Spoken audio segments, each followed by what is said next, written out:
আগামী ১০ তারিখ থেকে শপিং কমপ্লেক্সে যাওয়ার জন্য সুযোগ তৈরি হচ্ছে। আপনি যাচ্ছেন তো? এই প্রশ্ন শুধু আসলে আমার নয়, এই প্রশ্ন বাংলাদেশের প্রায় প্রত্যেকটি মানুষেরই। আমরা গত কয়েকদিন ধরে যখন ঘোষণাটি এসেছে তারপর থেকে সামাজিক যোগাযোগ মাধ্যম, মূলধারা গণমাধ্যম সব জায়গাতেই এই একই প্রশ্নের মুখোমুখি সবাই হচ্ছেন এবং সামাজিক যোগাযোগ মাধ্যমে মূলধারা গণমাধ্যমে প্রত্যেকেই প্রত্যেকের মতামত দিয়েছেন যে আসলে এই সংক্রমণের সময় অনেকেই শপিং কমপ্লেক্সে যেতে চান না। এবং এরই মধ্যে আমরা দেখেছি Bashundhara City shopping complex, New Market, Chandni Chowk এবং যমুনা ফিউচার পার্ক সহ আরও কিছু বড় বড় শপিং কমপ্লেক্স ইতিমধ্যে বলেছেন তারা আসলে এই ঈদের আগে অর্থাৎ করোনা সংক্রমণের এই ঝুঁকির মধ্যে তারা আসলে খুলবেন না।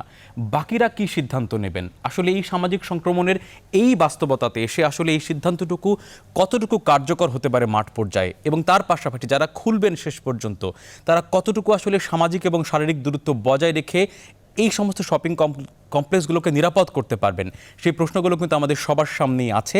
এবং সেই প্রসঙ্গে আমরা কথা বলতে চাই। আমাদের আজকের কথা বলার শিরোনাম সর্বনাশ ঈদ শপিংয়ে।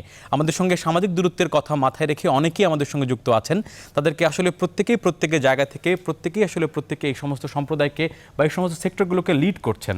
তাদের সঙ্গে আপনাদের প্রথমে আমরা আলাপ করাতে চাই। আমাদের সঙ্গে আছেন ডাক্তার ASM আলমগীর, প্রধান বৈজ্ঞানিক কর্মকর্তা, IEDCR। আপনাকে স্বাগত জানাচ্ছি আমাদের আজকের আলোচনায়। আমাদের সঙ্গে আছেন doctor Abul Hasnat Milton, chairman, Foundation for Doctor safety and rights. আপনাকেও স্বাগত জানাচ্ছি। আমাদের সঙ্গে আছেন স্থপতি ইকবাল হাবিব, নগর পরিকল্পনাবিদ এবং পরিবেশবিদ। আপনাকেও স্বাগত। আমাদের সঙ্গে আছেন doctor Nazneen Ahmed, senior research fellow, BIDS। আপনাকেও স্বাগত জানাচ্ছি। আমাদের সঙ্গে আছেন মোহাম্মদ হেলাল উদ্দিন, সভাপতি, বাংলাদেশ দোকান মালিক সমিতি। আপনাদের সবার সঙ্গে আছি আমি আশিকুর রহমান শ্রাবণ। এবং নিউজ 24-এর ভেরিফাইড ফেসবুক পেজে এবং ইউটিউব চ্যানেলেও আমরা সরাসরি সম্প্রচারিত হচ্ছি। আপনারা সেখানে গিয়ে চাইলে আপনাদের প্রশ্ন, মতামত, যুক্তি, তর্ক উপস্থাপন করতে পারেন। আমরা কথা বলতে চাই এই সর্বনাশে ঈদ শপিংয়ে আমরা কে যাচ্ছি বা গেলেও আসলে কোন ধরনের সতর্কতা আমাদেরকে অবলম্বন করতে হবে। আসলে শপিংয়ের আগের বাস্তবতা হচ্ছে যে আমাদের এই সামাজিক সংক্রমণের করোনা ভাইরাসের এই বাস্তবতায় আমরা কোন জায়গায় আছি, ভবিষ্যৎ আমাদের জন্য কি অপেক্ষা করছে, সেই প্রসঙ্গে প্রথমে একটু ডক্টর ASM আলমগীর আপনার সাথে কথা বলতে চাই। আপনি তো IEDCR এর প্রধান বৈজ্ঞানিক কর্মকর্তা। আমরা জানি যে আসলে IEDCR বা স্বাস্থ্য অধিদপ্তরের পক্ষ থেকে আমরা জানতে পারছি সংক্রমণটা এখন কোন জায়গায় আছে। প্রথমে যদি আপনি আমাদেরকে সংক্ষেপে বলেন যে আমরা প্রতিদিনই দেখতে পাচ্ছি আক্রান্তের সংখ্যা বাড়ছে, মৃত্যুর সংখ্যাও বাড়ছে, সেই জায়গায় এই মে মাসের পরবর্তী সপ্তাহ, বিশেষ করে ঈদের আগের সপ্তাহগুলোতে আমাদের জন্য কি অপেক্ষা করছে এই সংক্রমণের? ধন্যবাদ। আসলে এখন যে হারে বাড়ছে এটা এক্সপেক্টেড, যেটা এইভাবেই বাড়ার কথা। এবং এই রকম যদি হার থাকে তাহলে হয়তো মিড মে পর্যন্ত বাড়তেই থাকবে, অর্থাৎ মে মাসের 15, 16, 20 তারিখ পর্যন্ত এরকম বাড়তেই থাকবে। এবং আমাদের আশঙ্কা যে তখন একটা পিক হবে এবং তারপর আস্তে আস্তে কমতে শুরু করবে। কিন্তু বাস্তবতা এখন যেটা দেখা যাচ্ছে যে গার্মেন্টস ফ্যাক্টরি গুলো খুলে দেওয়া বা শপিং কমপ্লেক্স খুলে দেওয়া এবং কাল থেকে সম্ভবত মসজিদে জামাতে নামাজও পড়া যাবে, সেগুলিতে যেটা হবে যে যদি স্বাস্থ্যবিধিগুলো আমরা সবাই মিলে মেনে চলি, আমি জানি এটা খুব ডিফিকাল্ট এবং এটা আসলে খুলে দেওয়া হচ্ছে, জনগণের উপরেও অনেক কিছু ডিপেন্ড করবে। আমি কালকে কোথাও বলেছি যে আমার একটাই ডিসিশন যে এবার ঈদের শপিং এ কেউ যাব না, কিন্তু এটাই বাস্তবতা, তো মানুষ তো যাবেই। এবং আমরা যদি স্বাস্থ্যবিধিগুলো মানতে পারি, মানাটা খুব ডিফিকাল্ট। এবং এটা আসলে ব্যক্তিগত সচেতনতা ছাড়া এই স্বাস্থ্যবিধি এই সময়ে মেনে চলা বা সরকার মানাতে পারবে কোনো আইন শৃঙ্খলা বাহিনীর পক্ষে সম্ভব, এটা আমি মনে করি না। এবং গত 3, 4, 5 দিনে যেটা আসলে যেমন গার্মেন্টস এর বাস্তবতা ছিল 25 তারিখে ডিক্লেয়ার করা হলো 2 তারিখ থেকে খুলবে, কিন্তু আমরা দেখলাম যে 26 তারিখ থেকে খুলে যাচ্ছে। এবং বাস্তবতা ছিল যে গার্মেন্টস ফ্যাক্টরির আশেপাশের লোকজন এখানে কাজ করবে, যে শ্রমিকরা থাকে, আমরা দেখলাম সারা দেশ থেকে শ্রমিকরা ঢাকায় ফেরা শুরু করবে। এবং এটাই বাস্তবতা, এটাই হবে দেশে। এবং আমাদের সামাজিক বাস্তবতা, আমাদের ডেমোগ্রাফি, আমাদের সংস্কৃতি সবকিছু মিলে কিন্তু এটাই হওয়ার কথা। আমি যদি ডিলে ডালা বলি, আমরা বলি ডিলে ডালা লকডাউন এতদিনও বলেছি, সেটা আসলে অনেকটা সঠিক না। এই ঢাকা শহরে 2 কোটি মানুষের শহরে আমরা এখন 5, 7, 10 মিনিট অফিসে যাই, যেখানে আমি 3 ঘন্টা অফিসে যেতে পারতাম না, যেখানে 2 ঘন্টা লাগতো, যেখানে আমার হাঁটার জায়গা থাকে না সেখানে। কিন্তু যতটুকু কার্যকর ছিল সেটাতে একটা ছিল যে সামাজিক সংক্রমণটা অনেক ধীরে হয়েছে এবং সহনীয় পর্যায়ে এখন পর্যন্ত আছে। শুধু ঢাকা নারায়ণগঞ্জ বাদ দিলে আসলে আমাদের ডাক্তার আলমগীর, আপনার কাছে আমার আরেকটি ছোট্ট প্রশ্ন আছে এই প্রেক্ষাপটে। সেটি হচ্ছে যে আপনারা আইডিসিআর এর পক্ষ থেকে বা স্বাস্থ্য অধিদপ্তরের পক্ষ থেকে যে সমস্ত পরামর্শ বা নির্দেশনাগুলো দিচ্ছেন, যারা আসলে মানার কথা মাঠ পর্যায়ে মানুষ এবং আসলে প্রাতিষ্ঠানিক পর্যায়ে গার্মেন্টস, বড় বড় শিল্প কোম্পানি, শপিং কমপ্লেক্স, দোকান মালিকরা, তারা কি আসলে এটি ঠিকমতো মানছেন কিনা আসলে সেটা নিয়ে প্রশ্ন আছে। আপনাদের অবজারভেশনটা কি আসলে? আমি আসলে আমার সাথে বিজিএমইর প্রচুর গার্মেন্টস মালিকও কিন্তু একদম আদর্শভাবে খোলার জন্য যা যা করা দরকার সেগুলির জন্য পরামর্শের জন্য আসে। তবে এই ভালোভাবে আসলে সবাইকে দোষারোপ করা ঠিক হবে না। আমি জানি যে একটা বিশাল গ্রুপ গুলা কিন্তু নিজেরা ল্যাব তৈরি করছে, নিজেরা কোয়ারেন্টাইন সেন্টার তৈরি করেছে, নিজেরা আইসোলেশন সেন্টার নির্দিষ্ট করেছে, এবং এটা হলো এক মানে কারো কারো পক্ষে সম্ভব, কিন্তু অনেক ছোট ছোট গার্মেন্টস আছে তাদের পক্ষে আসলে এটা সম্ভব না। এবং আমরা যেসব নিয়ম কানুন গুলো বলি সেসব নিয়ম কানুন মেনে খোলার জন্য কিন্তু অনেকে এখনো খুলতেই পারে নাই, যারা আদর্শগত ভাবে মানবেন। আমি জানি না দোকান বা শপিং মল খোলার ক্ষেত্রে যেসব নিয়ম কানুন গুলো বলা হয়েছে সেগুলি এই 10 তারিখের ভিতরে আসলেই সম্পূর্ণ করা সম্ভব কিনা। জি, আপনাকে ধন্যবাদ, আপনি আমাদের সঙ্গে থাকুন। আমরা আসলে আপনার এই কথাটি নিলাম যে আসলে যে সমস্ত দোকানে জায়গা অনেক কম, সেখানে স্বাস্থ্যবিধি, স্বাস্থ্য নিরাপত্তা, সামাজিক দূরত্ব কতটুকু মানা যাবে সেটি কিন্তু অনেক বড় প্রশ্ন। ডাক্তার আবুল হাসান মিল্টন, আপনার কাছে আমার একটি প্রশ্ন আছে, সেটি হচ্ছে আসলে এই সময়ে এই সিদ্ধান্তটি মাঠ পর্যায়ে বাস্তবায়ন করতে গেলে আসলে আমরা দেখেছি লকডাউনই আমরা ঠিকঠাক মতো মানুষকে মানাতে পারেনি, যদিও সেটি বলা হচ্ছিল কাগজে কলমে লকডাউন, মাঠ পর্যায়ে লকডাউন অনেক ক্ষেত্রে ছিল না। এই সময়ে 10 তারিখ থেকে শপিং কমপ্লেক্স খুলুক না খুলুক, দোকানপাট তো কিছু খুলবে, সেক্ষেত্রে সামাজিক সংক্রমণ কিভাবে মেনটেন করতে পারি আমরা? আমরা স্বাস্থ্যবিধি মেনে চলার কথা বলছি, সোশ্যাল ডিস্টেন্সিং এর কথা বলছি, কিন্তু সবগুলোই মোটামুটি প্রায় অসম্ভব কিছু প্রত্যাশা করছি মানুষের কাছে।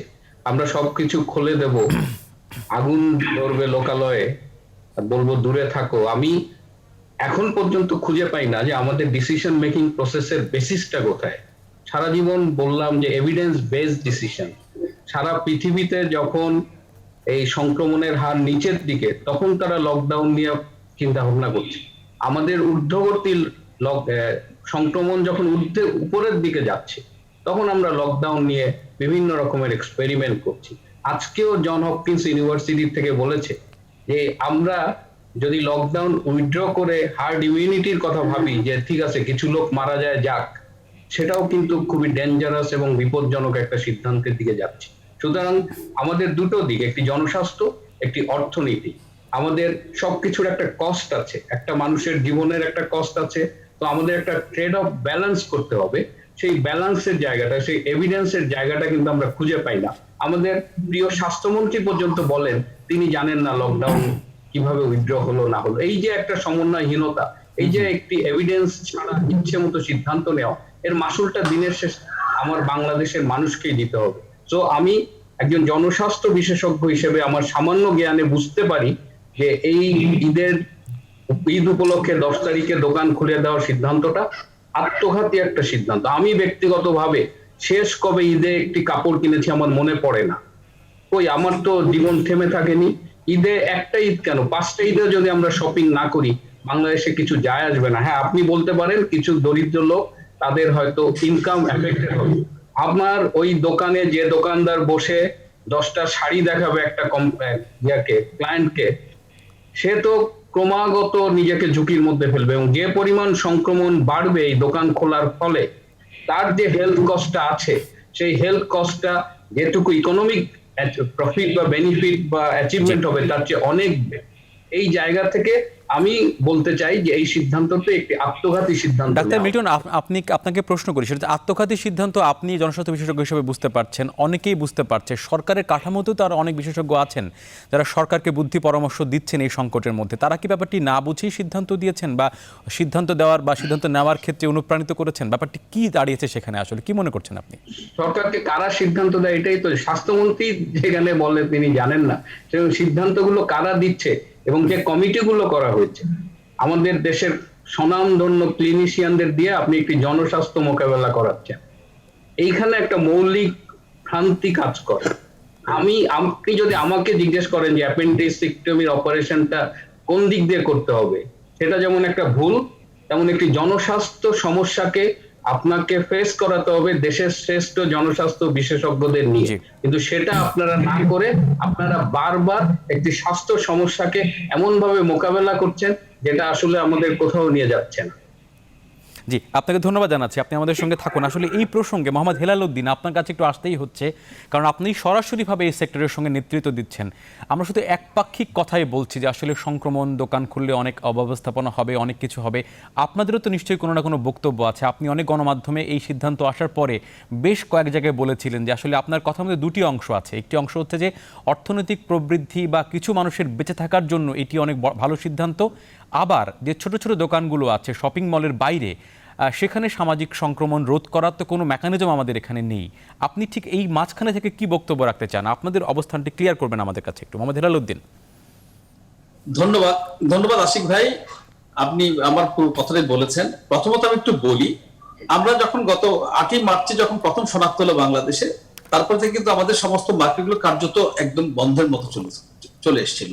পরবর্তী পর্যায়ে আমরা 25 তারিখে আমরা আনুষ্ঠানিকভাবে সমস্ত মার্কেট দোকানগুলো বন্ধ করি। আপনি লক্ষ্য করে দেখবেন সেদিন থেকে আজকে বোধহয় প্রায় 56-57 দিন হলো আমরা কিন্তু সমস্ত দোকানপাটগুলো বন্ধ করে রেখেছি। তারপরে আমরা যখন দেখলাম গার্মেন্টস খুলে দেওয়া হয়েছে, ইফতারি দোকানগুলো ছোট আকারে খুলে দেওয়া হয়েছে, তখন ভাবলাম যে আমাদের যে ক্ষুদ্র দোকানদাররা আছে যারা আসলে ক্ষুদ্র, যেটা ডক্টর মিঠুন সাহেব বললেন, ওই ক্ষুদ্র দোকানদারদের আসলে হবেটা কি। তখন আমরা বাণিজ্য মন্ত্রণালয়ে একটা অ্যাপ্লিকেশন করলাম যে আমাদেরকে দোকানগুলো সীমিত আকারে খোলার একটা অনুমতি দেওয়া। পরবর্তী পর্যায়ে গত 5 তারিখে একটা অনুমতি পেয়েছে। আপনি যদি একটি অনুমতি করে শোনাই, আপনি একটু খেয়াল করে শুনবেন যে আমি ওনারা কি বলেছেন, আমরা কোন কাজটি করছি। ওনারা বলেছেন সরকার সার্বিক পরিস্থিতি বিবেচনায় আগামী 5 মে পর থেকে অর্থাৎ 10 তারিখ থেকে রমজান এবং ঈদ উল ফিতরকে সামনে রেখে সীমিত পরিসরে ব্যবসা বাণিজ্য চালু রাখার স্বার্থে দোকানপাট খোলা রাখা যাবে, বলেন খুলতে হবে, বলেছেন খোলা রাখা যাবে, তবে ক্রয় বিক্রয়ের পারস্পরিক দূরত্ব বজায় রাখা সহ অন্যান্য স্বাস্থ্যবিধি প্রতিপালন করতে হবে। বড় বড় শপিং মলে প্রবেশ মুখে হাত ধোয়ার ব্যবস্থা, স্যানিটাইজারের ব্যবস্থা রাখতে হবে। শপিং মলে আগত যানবাহন সমূহকে অবশ্যই জীবাণুমুক্ত করতে হবে। দোকানপাট ও শপিং মল সমূহ আবশ্যিকভাবে বিকেল 4টা পর্যন্ত বন্ধ করতে হবে। এখানে যে ঘটনাটা ঘটছে, এখানে কিন্তু কাউকে বলা হয়নি জোর করে যে আপনি অবশ্যই দোকানটি খুলবেন। আর ঢাকা শহরে ধরেন বসুন্ধরা, আমাদের ঢাকা শহরে যে মার্কেট গুলো আছে, এরা কিন্তু আসলে অনেক বিত্তবান। একটা দোকানের দাম 3 কোটি, 4 কোটি, 2 কোটি, 2.5 কোটি, ওদের তো আছেই। কিন্তু মূল বিষয়টা কিন্তু আপনি দেখবেন রাজশাহী, দিনাজপুর, খুলনা, বগুড়া, আপনি যদি ওইসব এলাকাগুলোতে যান, যদি ঢাকা সহ আপনি 2-1টা জেলা বাদ দিলে বাকি সবগুলো জেলায় কিন্তু ব্যবসায়ীরা অসম্ভব কষ্টের মধ্যে ছিল। এবং আমরা কিন্তু গত কয়েকদিন যাবত বুঝছিলাম যে ঢাকা হচ্ছে হটস্পট এবং নারায়ণগঞ্জ। আমরা কিন্তু নিরুৎসাহিত করছি যে যদি এই সরকারি বিধিমালা যদি আমরা মেনে চলতে না পারি, স্বাস্থ্য ঝুঁকি যাতে থেকে যায়, আমাদের নিরাপত্তা যেটা বলা হচ্ছে যে নিরাপত্তা বেষ্টনী যদি আমরা ওইভাবে করতে না পারি, সেই ক্ষেত্রে আমরা মার্কেট গুলো খুলবো না। যেমন আজকে বসুন্ধরা যে ঘটনাটা ঘটেছে বলি আপনাকে, বসুন্ধরা একটা এয়ার কন্ডিশন মার্কেট, পুরোটাই হচ্ছে একটা প্যাকেট মার্কেট। এখানে কোন লোক করোনা নিয়ে আসবে আমরা তো কেউ জানি না। সেই ক্ষেত্রে ওনারা ভাবছেন যে একটা লোক সে হাসি কাটতে দিবে, তাতে বহু লোক ক্ষতিগ্রস্ত হতে পারে। সেই কনসেপ্টে কিন্তু এগুলো বন্ধ করা হচ্ছে। আমরা কিন্তু এই যে বিষয়টা, একটা জিনিস কিন্তু আমাদের স্বীকার করতে হবে, এতদিনে এই আপনাদের এই যে সংবাদ মাধ্যমের মাধ্যমে মানুষ কিন্তু সচেতন হয়েছে। আপনি দেখেন, ইচ্ছা করলে আমি ঢাকার কথা বলছি, কিন্তু হেলালুদ্দিন, আমাদের একটি অন্য বাস্তবতা আছে। আমরা জানি মানুষ সাবধান হয়েছে, মানুষ সতর্ক হয়েছে, অনেক কিছু হয়েছে, কিন্তু আসলে যে জায়গাটি সামাজিক দূরত্ব মেনটেন করার মতো বাস্তবতাতেই নেই, সেই দোকানে আপনি কিভাবে স্বাস্থ্যবিধি মানবেন, সেটি আসলে কিভাবে আপনার ম্যানেজ করবেন? সেটাই বলছিলাম। আপনি যখন গাজী ভবনের প্রেসিডেন্ট আমাকে টেলিফোন করছে, ওর দোকানের সাইজ হচ্ছে 8 ফিট বাই 8 ফিট, সেখানে তার ফার্নিচার আছে, সেখানে তার মালামাল আছে, 2টা সেলসম্যান বসে, একজন মালিক বসে। বলে যে ভাই ওখানে আর 2টা লোক যদি ঢোকে, আমি সামাজিক দূরত্বটা কিভাবে মেনটেন করবো? আর জুতা যিনি কিনতে আসবে তাকে পরিয়ে দিতে হবে, তাকে মোজা পরাইতে হবে, সে হেঁটে দেখবে তার জুতাটা ঠিক লাগলো কিনা। এগুলো আমাদের মাথায় আছে বলেই কিন্তু আমরা দেখছি পর্যায়ক্রমে কিন্তু এই মার্কেটগুলো আমরা বন্ধের দিকে যাচ্ছি। কিন্তু যারা একেবারেই চলতে পারছে না, আমি এই কথাগুলো একটু খেয়াল করি। যদি আমি আদার ইয়েতে যাই, যে মানুষগুলো খেতে পাচ্ছে না, এখানে বলা হচ্ছে আপনাকে ঘন ঘন হাত ধুতে হবে, এখানে বলা হচ্ছে আপনাকে মাস্ক লাগাতে হবে, বলা হচ্ছে আপনাকে বেশি করে প্রোটিন জাতীয় খাদ্য খেতে হবে। সেই ক্ষেত্রে আপনার টাকা থাকতে হবে। টাকা না থাকলে আপনি পারবেন কিভাবে? আমাদের কিছু ব্যবসায়ী আছেন যারা এই কিছুক্ষণ আগে আমাকে রাজশাহীতে কিন্তু হেলাল ভাই আসলে যারা রাজশাহী খেতে জেলা পরিষদ পারছেন চেয়ারম্যান। না তাদের জন্য আসলে ঋণ কাঠামোর মধ্যে আনা বা অনুদান কাঠামোর মধ্যে না, আনা ঋণ একটা কাঠামো তো ইচ্ছা একটা করলে প্রক্রিয়া তো পাচ্ছেন ছিল। না।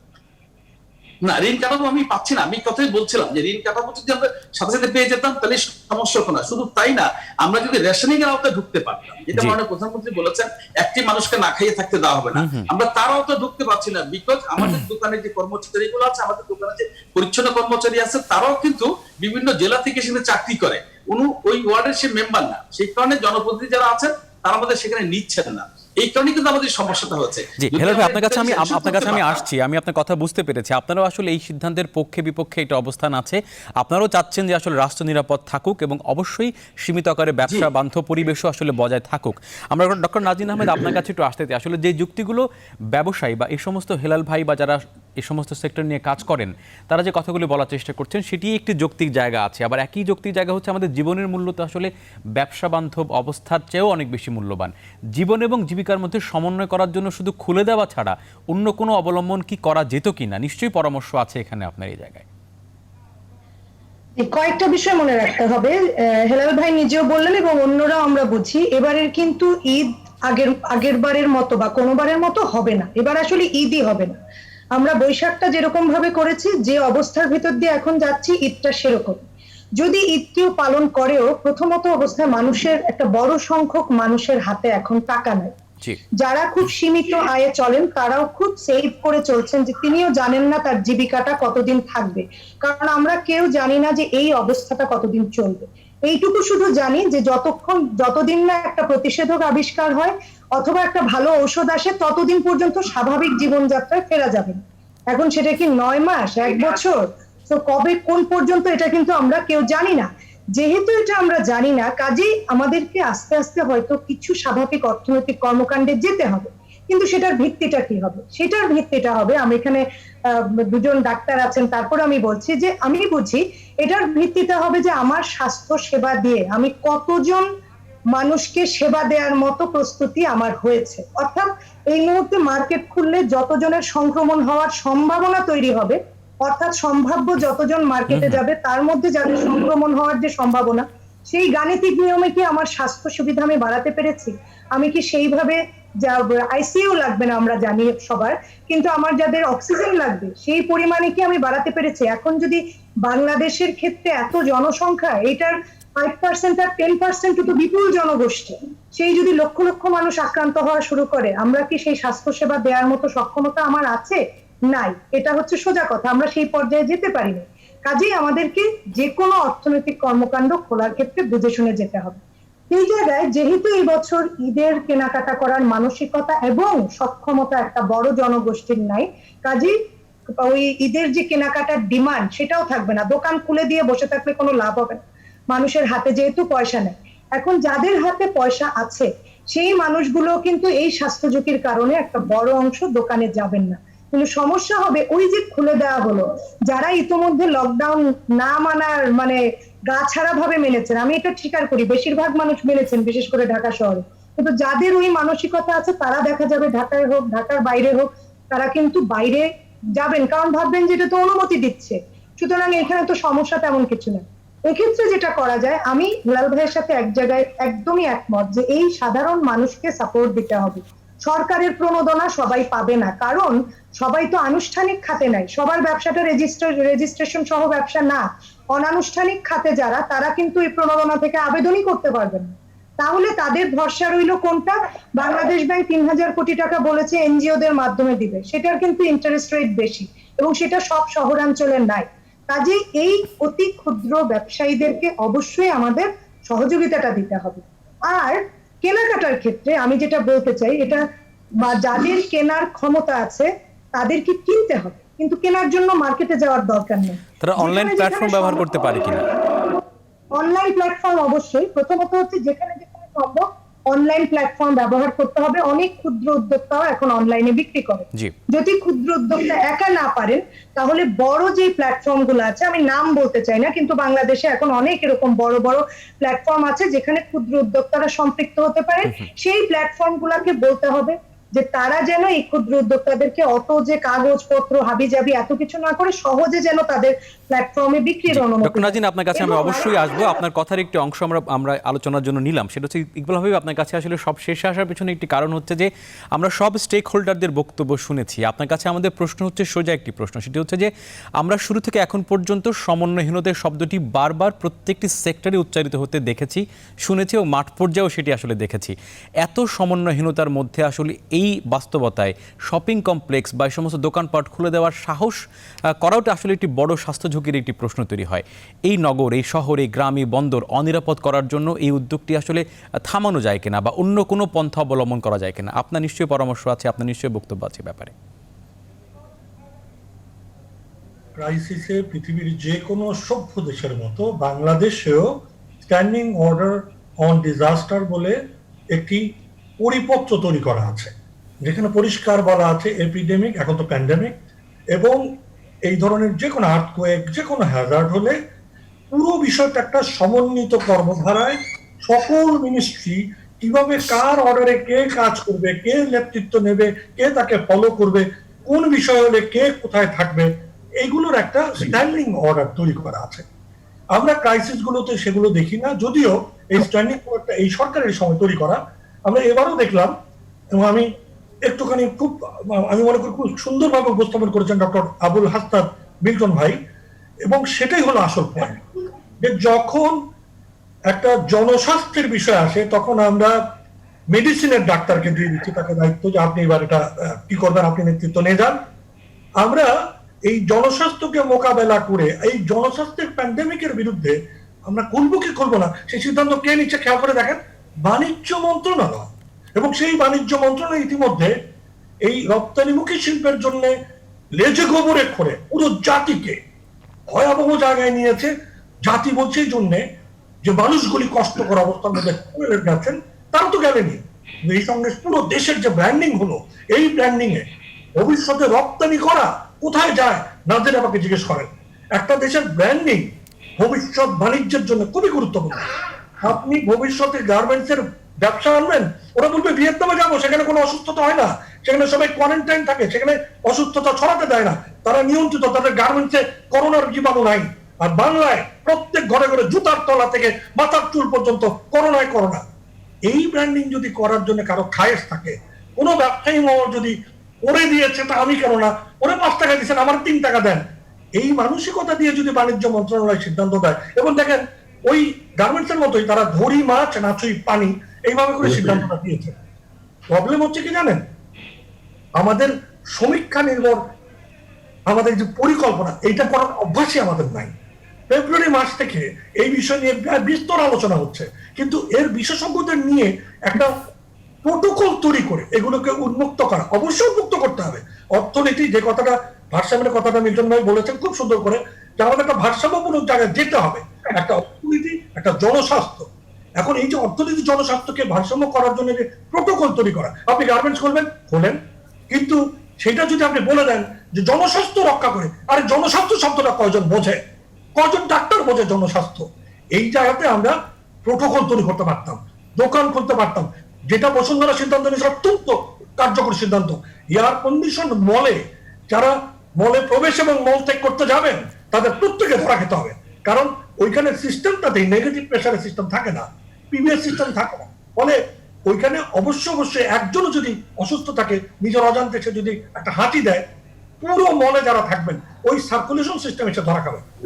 আমাদের দরকার ছিল 3টা, আমাদের বিকল্প আছে কিনা। এক, আমরা খোলা বাজার পদ্ধতিতে আমরা এই ছোট ছোট মানুষগুলিকে কোন রকম যোগান দেওয়ার চেষ্টা করতে পারতাম। এখন ভাবনার দরকার ছিল, পরিকল্পনাবিদদের সাথে কথা বলার দরকার ছিল, স্পেস ম্যানেজমেন্ট যারা করে এবং কোয়ারেন্টাইন যারা করে, জনস্বাস্থ্য করে, মিল্টন সাহেবের মতো লোকজন সবাই যদি একসাথে বসতো, সব মাথা এক হতো, এই যে ইম্প্রোভাইজেশন, এটা ছিল ইম্পর্টেন্ট। আমার সমস্যা আরেক দেশের সমস্যার মতো না, আমার মানুষের জনমিতি জনঘনত্ব আরেক দেশের মতো না, আমার মানুষের অর্থনৈতিক চাপ এবং তাড়না আরেক দেশের মতো না।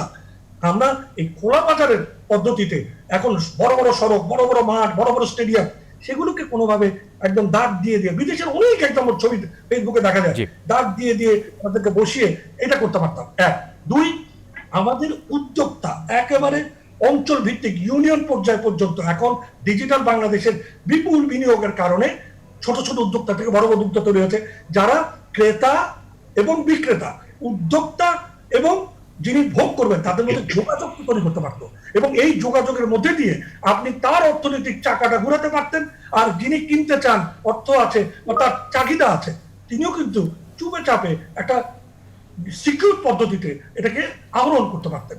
সেই জায়গাতে আমরা আলোচনা করলাম না, যদি একটা বড় মিনিস্ট্রি মুখের মধ্যে আঙুল দিয়ে বসে আছে।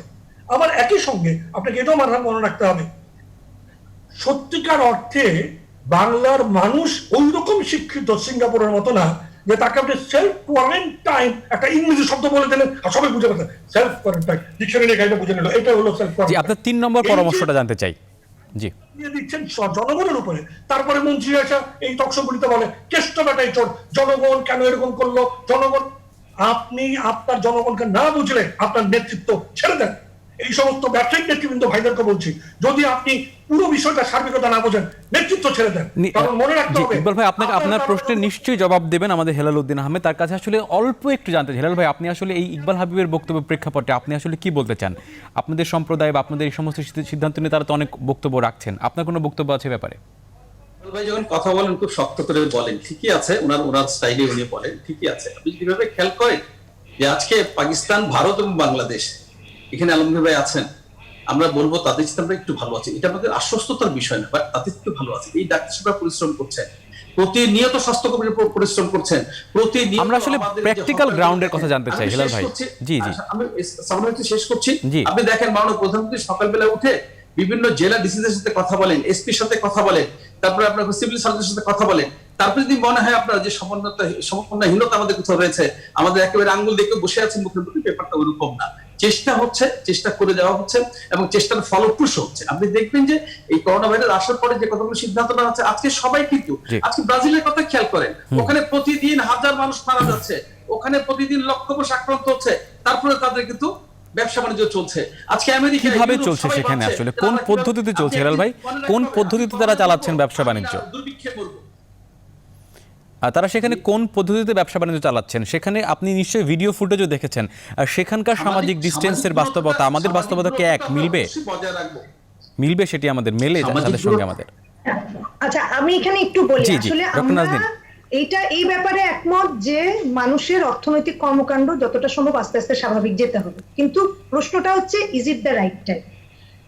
আমাকে যদি উত্তর জিজ্ঞেস করেন কবে রাইট টাইম, আমি বলবো জানি না, কিন্তু এটা জানি যে আমার ওই স্বাস্থ্যসেবা যদি বাড়াতে না পারি তাইলে আমার সময়টা দেরিতে যাবে। দ্বিতীয় হচ্ছে অল্টারনেটিভ কিছু আছে কিনা। এই মানুষগুলো যে মার্কেটও খুলে দিচ্ছে, সেই মার্কেটে আমি রাজশাহীতে যে শপিং করব না, রাজশাহীর লোকটা দিনাজপুরে যে শপিং করবে না, ওই উপজেলার ওই এলাকাতেই শপিং করবে। সেইখানে আমি দেখি ঢাকা শহরে এমন অনেক মহল্লা আছে যেখানে মুদি দোকানদার কি করছে, তার যে ক্রেতাগুলো আছে তাদের বাসায় নিয়ে পৌঁছায় দিচ্ছে। আমার নিজের আত্মীয় স্বজনের বাসায় এটা করা হচ্ছে, ফোন করে দেয়, সে বাসায় নিয়ে পৌঁছে দেয়। এখন ধরেন আমি আপনার সঙ্গে একটু যুক্ত করি, আপনি দেখেন ঢাকা শহরে আমি ইচ্ছা করলে কিন্তু মার্কেট খুলে দেওয়া যাবে না। এই যে বলছেন সচেতন, আমরা বুঝি না, আমরা যথেষ্ট সচেতন। হেলাল ভাই, খোলার মার্কেট খোলার দরকার নাই, আপনার জিনিস বিক্রির দরকার।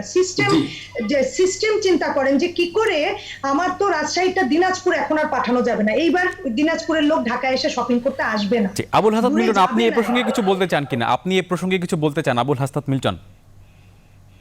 না, আমি সবসময় মৌলিক জায়গায় কথা বলতে চাই যে আমি আমার দীর্ঘ শিক্ষকতার জীবনে আমি ছাত্রদের প্রথম ক্লাসে একটা জিনিস শিখিয়েছি, অলওয়েজ আস্ক ওয়াই। যে কোনো সিদ্ধান্ত, জীবনের যে কোনো বিষয়ে প্রশ্ন করবেন কেন। তো যারা দোকান খোলার সিদ্ধান্ত নিয়েছে তাদের আমাদের উত্তরটা দেওয়া উচিত ছিল যে কেন দোকান খোলা যাবে।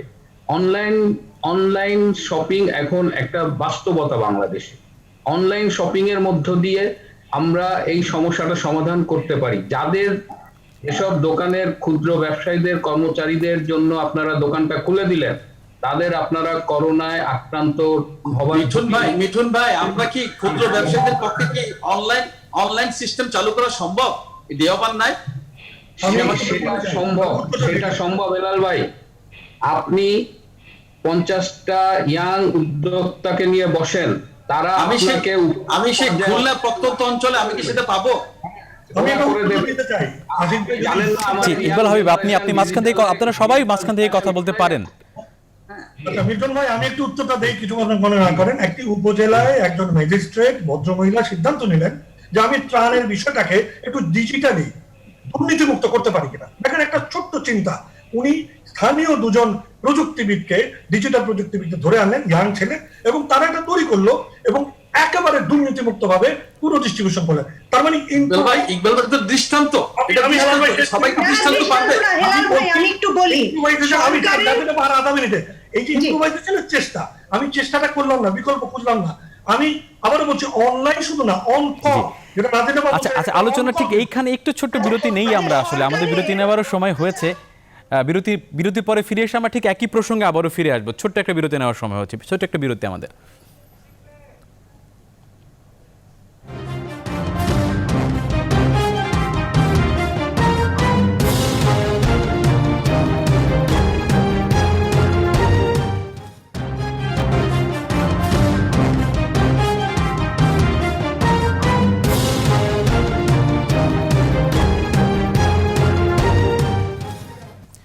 দর্শক, আবারও স্বাগত। আপনারা দেখছেন জনতন্ত্র গণতন্ত্র। আমাদের সঙ্গে আছি আমি আশিকুর রহমান শ্রাবণ। আমরা কথা বলছি সর্বনাশা ঈদ শপিংয়ের এই বাস্তবতা, আসলে যে সিদ্ধান্তগুলো নেওয়া হচ্ছে সেটি কতটুকু যৌক্তিক এবং আসলে মানুষ শেষ পর্যন্ত কোন সিদ্ধান্ত নেবে সেটি আসলে দেখার বিষয়।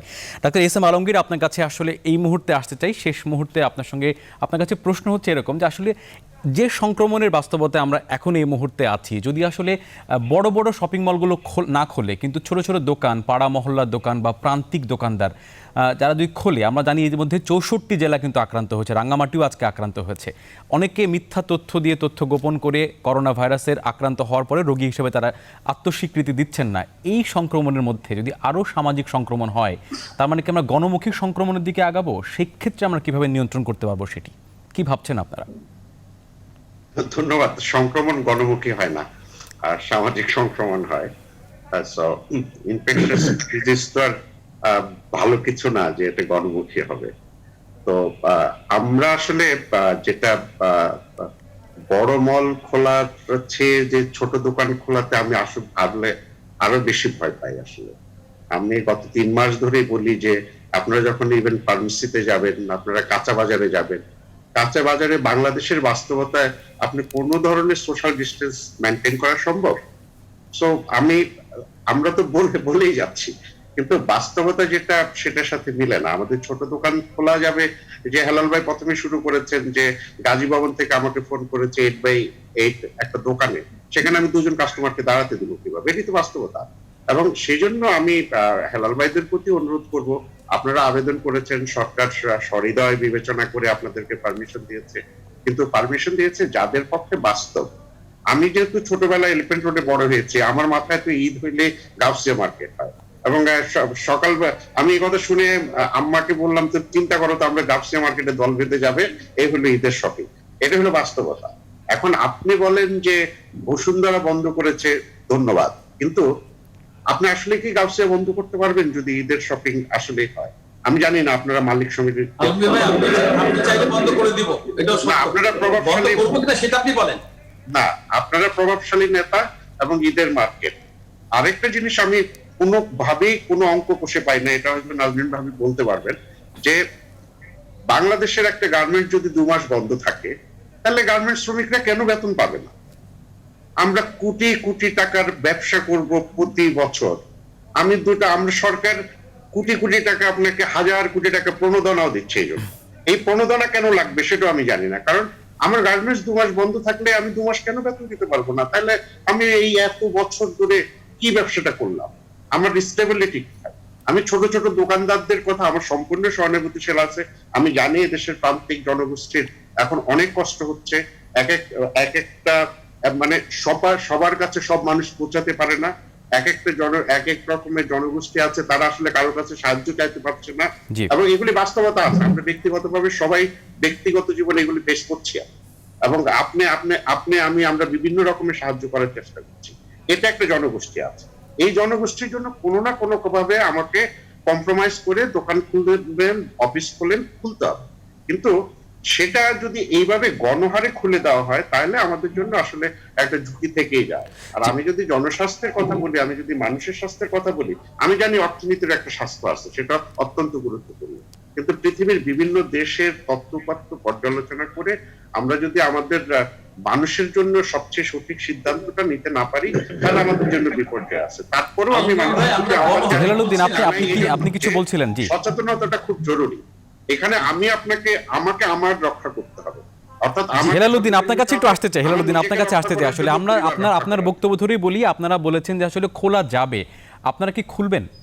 কোন কোন সেক্টর খুলতে চান আপনারা? আসলে কি সিদ্ধান্ত নিয়েছেন এর মধ্যে? আমাদের পরিষ্কারভাবে বলা আছে যারা সামাজিক দূরত্ব মেইনটেইন করতে পারবে, আমাদের যে শর্তগুলো দেওয়া আছে, যারা স্যানিটাইজ করতে পারবে, মুখে মাস্ক থাকবে এবং সামাজিক দূরত্বটা মেইনটেইন করতে হবে, এর মধ্য দিয়ে আমরা যারা খুলতে চান তাদেরকে আমরা কিন্তু একই সঙ্গে 10টা মার্কেট একত্রে খোলার ব্যবস্থা করবো না। আমরা চেষ্টা করবো এখানে একটা মার্কেট খুললে আরো যাতে অন্তত 500 কিলোমিটার। তার মানে আপনারা খুলছেন সীমিত আকারে, খুলছেন সীমিত আকারে, ব্যাপারটা এরকম কিনা? না, ডক্টর নাজিন আহমেদ একটি কথা বলেছিলেন যে শপিং কমপ্লেক্স খুলতে হবে কেন শপিং এর জন্য? ডক্টর নাজিন, আপনার কাছে নিশ্চয়ই ফর্মুলা আছে এই ব্যাপারে। শপিং কমপ্লেক্স না খুলেও তো শপিং করা যায়। জি, একটু আগে আমরা যেটা আলাপ করেছি সেটা সামারি করি, যে আমরা অনেকেই অনলাইনে বিক্রি অনেকদিন ধরে চলছে এবং অনলাইন প্ল্যাটফর্ম আছে, এমনকি গ্রামে গঞ্জেও আছে। এই জিনিসগুলো এমন না যে এটা খুব অপরিচিত, এবং গ্রাম থেকেও মানুষ, ইভেন শহর থেকেও অনলাইনে অর্ডার দেয়, এমন কাস্টমার আছে। প্রথমে মাথায় রাখতে হবে এবছর অন্য বছরের মতো ঈদ হবে না, অন্যবারের মতো জিনিসপত্রের চাহিদা থাকবে না, লোকের হাতে টাকা নাই, মন মানসিকতাও সেই পর্যায়ে নাই। কাজেই এখন যেইটুকু কেনা বেচার যতটুকু বাজার আছে সেইটুকুর জন্য অনলাইনে সম্ভব। দ্বিতীয় হচ্ছে এলাকা ভিত্তিক যেটা কেনাকাটা, অর্থাৎ কয়েকজন যারা ওই এক একটা এলাকা ধরে, কারণ দূরের থেকে তো কেউ কিনতে আসবে না, সেই এলাকায় কোন দোকানে কি অ্যাভেলেবেল ছবি তুলে বা নানান ভাবে এটা করা যায়। আর এছাড়া আমাদের, আপনি জানেন যে সরকারের যে ইউনিয়ন ডিজিটাল সেন্টার, সারা দেশে প্রায় 4000 ইউনিয়ন ডিজিটাল সেন্টার আছে, তার মধ্যে এই মুহূর্তে কার্যকর আছে সম্ভবত প্রায় 2800-র মতো, এবং প্রত্যেকটা ডিজিটাল সেন্টারে একজন নারী এবং একজন পুরুষ যারা এসব কম্পিউটারের বিভিন্ন কাজে তারা অভ্যস্ত। কাজে এই প্ল্যাটফর্মটা আমরা ব্যবহার করতে পারি। বেসরকারি পর্যায়ে বেশ কিছু প্ল্যাটফর্ম আছে যারা অনলাইনের চিকিৎসা সেবা দিচ্ছেন, চিকিৎসা দিচ্ছেন। ইকবাল হাবিব, আপনার কাছে একটু আসতে চাই। ডক্টর নাজিন, আপনি আপনার কাছে আমরা আসবো আবার। ইকবাল হাবিব, আপনার কাছে আসতে চাই। আসলে অনেক এক্সাম্পল দিচ্ছেন যে আসলে অন্য অনেক দেশ খুলে দিচ্ছে, লকডাউন শিথিল করছে, আমরা করলে অসুবিধা কি? নিশ্চয়ই এই প্রসঙ্গে আপনার বক্তব্য কি? প্রথমত হচ্ছে এই শর্তগুলো, এই যে বাণিজ্য মন্ত্রণালয়ের যে পরিপত্র, সেখানে এমন ভাবে বলা আছে ধরি মাছ নাচুই পানি, ওতেও এটা বাণিজ্য মন্ত্রণালয়ের পরিপত্র না, কিন্তু এটা হচ্ছে ক্যাবিনেট সেক্রেটারির পক্ষ থেকে দেওয়া হয়েছে। জি জি, এগুলো রক্ষা করে খুলবেন। এবং এটার অ্যাডভান্টেজে আপনি দেখেন এখন সমস্ত দোকান খুলে গেছে। মুশকিল ব্যাপারটা হচ্ছে এই শর্ত প্রতিপালন করছে কিনা, এটা চেক করবে কে? মানে আপনি ওই জল পড়ার জন্য কপাল পরা যে এখন হচ্ছে, কপাল পরা চিকিৎসাটা কে করবে? আমাদের কিন্তু এই শর্ত প্রতিপালনের জন্য যে সমস্ত আইন শৃঙ্খলা বাহিনী সহ যারা, তারা সবচেয়ে বড় ভিকটিম। অর্থাৎ সামনের দিনগুলোতে আপনি দেখবেন একটা ছন্ন হারা, মানে ছিন্ন ভিন্ন একটা অবস্থা, তালগোল পাকানো একটা অবস্থা। আমার পয়েন্ট হলো তিনটা। একটা হচ্ছে নাজেনাবা যেটা বলেন, এটা ইকবাল ভাই, আমাদের সময় কম, আপনি পয়েন্টগুলো শুধু যদি অল্প অল্প করে বলেন। জি, একটা হচ্ছে অনলাইন ব্যবস্থাপনা, একটা হচ্ছে অন কল ব্যবস্থাপনা একদম স্থানীয় ভাবে, আর হচ্ছে খোলা বাজারের মতো করে, যে কাঁচা বাজারের একটা সিদ্ধান্ত ছিল খোলা জায়গায় ডাক দিয়ে তাদেরকে বসিয়ে। আবুল হাসান মিলন, আপনার কাছে একটু আসতে চাই। আসলে আমাদের সময় খুবই কম সময় কম আমাদের। মিল্টন ভাই, আপনার কাছে একটু আসি। সেটা হচ্ছে যে আসলে অনেক তর্ক বিতর্ক হচ্ছে, আপনি আসলে কি বলছেন যে খুলবে কি খুলবে না, বা খুললে কিভাবে খুলতে পারে? আমি যে সংগঠনটার chairman, Foundation for Doctor Safety Rights and Responsibilities, আমরা এটা নিয়ে আনুষ্ঠানিকভাবে আলোচনা করেছি এবং আমরা আনুষ্ঠানিকভাবে সরকারের কাছে দাবি জানাচ্ছি এই সিদ্ধান্তটি পুনর্বিবেচনা করার, কারণ এটি জনস্বাস্থ্যের দিক দিয়ে একটি আত্মঘাতী সিদ্ধান্ত। পাশাপাশি আমাদের যারা বেসিস, আমাদের যারা কম্পিউটার অনলাইন শপিং করছেন, ইয়াং যে জেনারেশন, এবং আমাদের একটা ছোট ভাই মন্ত্রী আছে পলক, এদের নিয়ে একটু বসুন। আগামী 4-5 দিনের মধ্যে আপনি একটি সলিউশন পাবেন। এবং হেলাল ভাই, আপনাদের ক্ষুদ্র ব্যবসায়ীরা যাতে ক্ষতিগ্রস্ত না হয় বা আপনারাও যেন ক্ষতিগ্রস্ত না হন, আমরা প্রযুক্তির মাধ্যমে সেই সমস্যাটার সমাধান করি। এইবার অন্তত মাফ করেন, এইবার বাংলাদেশকে একটু শান্তি দেন। জি, ডাক্তার আলমগীর, আসলে এক কথা যদি বলেন, আপনি আসলে কমপ্লেক্সগুলো খোলার পক্ষে নাকি পক্ষে না? মার্কেট খোলার পক্ষে কি পক্ষে না? খোলার পক্ষে না। আমি ঈদের শপিং এ দোকানে যাওয়ার পক্ষেই না। জি, অনলাইনে শপিং করেন। জি, ডক্টর নাজনীন, আসলে আপনার শেষ বক্তব্য কি? ডক্টর নাজনীন। আমি মিল্টন ভাইয়ের সাথে একমত হয়ে বলতে চাই যে অনেক পথ এক্সপ্লোর করা যাবে, সীমিত আকারে আসলে ওই পথে যাওয়া উচিত, সীমিত আকারে দোকান খোলা কোনো সমাধান জি নয়। ইকবাল হাবিব, আপনার শেষ বক্তব্য জানতে চাই। জীবন বাঁচলে বাংলা বাঁচবে, দেশ বাঁচবে, দেশের অর্থনীতি বাঁচবে, জীবন জি। বাঁচান। সবাইকে অনেক ধন্যবাদ জানাচ্ছি। আসলে সময়ের হাতে বাঁধা আমরা, সবাই আমাদের সঙ্গে থাকবেন। শুভরাত। এই আলোচনা অন্য একদিন করবো আমরা। শুভরাত সবাইকে।